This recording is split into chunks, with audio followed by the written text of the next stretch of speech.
Bulgaria, I had lots of good time in Bulgaria, and in Bulgaria I feel love, peace, and also the lots of nature, as in the Bulgarian flag, white, red, and green.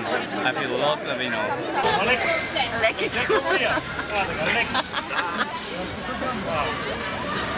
Майко с микрофон, няма ли да стана? Не. Ще се притеснявам така, ще вземе да стане кадър и... Ама, теб мога да...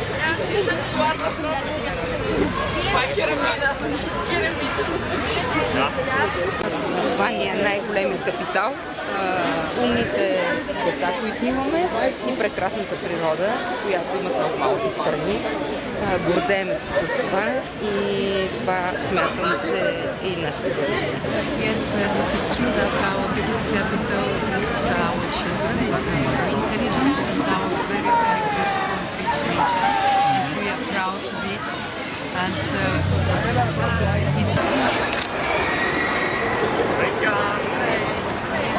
Да, айде, заминахме на кино.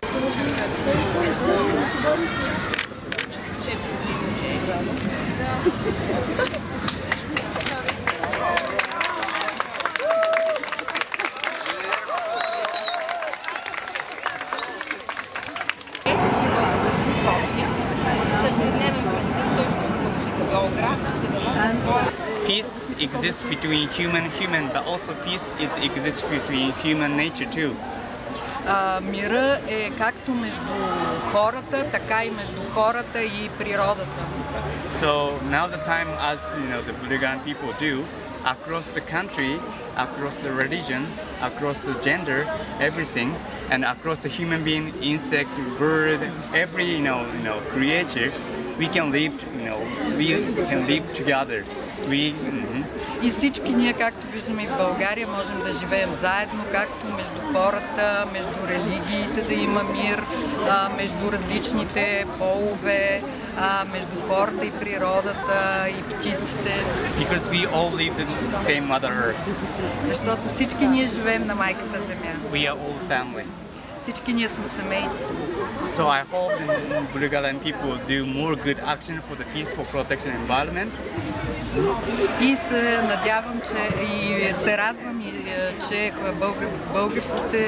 българския народ ще направи още повече действия за мирната околна среда. And also do my best for the, spread my message, not only Bulgaria, but also the whole world. И ще направя всичко най-добро от себе си, за да разпространя своето послание. Мисля, че инициативата е много добра и трябва повече трябва да се озеленяват училищата в България и да продължава само така напред. Да обиколи целия свят. Трябва всички да осмислим неговата постъпка и да започнем и ние така да живеем.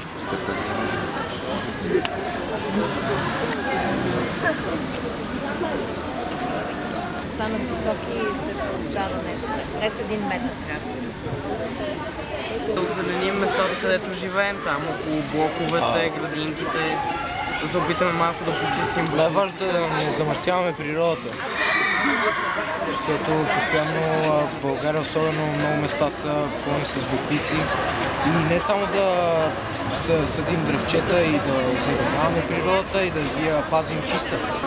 Всички трябва да започнем да чистим, не само да чистим, но да си хвърляме боклуците на градинки, паркове, само в кофите. Но затова се нуждае, за да има и повече къде да се изхвърлят боклуците. Повече кошчета. Да, повече кошчета. И едно от най-важните роло да има държавата, т.е. да се следи за това, кой къде изхвърля.